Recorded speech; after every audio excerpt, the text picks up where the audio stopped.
First step is to go to the link in the description, Microsoft.com, software downloads, Windows 11.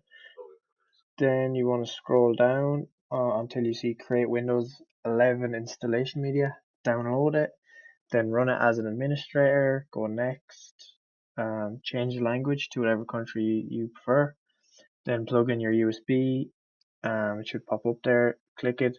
You will have to format the USB if there's stuff on it. Once that's done, then you can plug it in.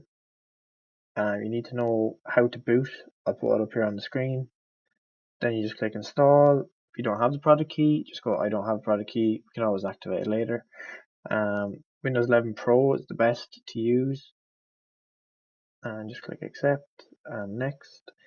I normally go custom, and then yeah, if there's other stuff there, you can just delete. So then it's next. Pick your country, skip for now. If you don't want to add your Microsoft account here, you can just click back, disconnect your internet, and you can create a local account.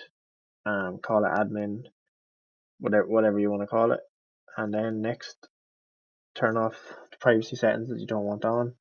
Don't really make too much of a difference. And then yeah, should load in, and then that's it. You're good to go. I'll make another video on how to activate Windows in case anyone gets stuck.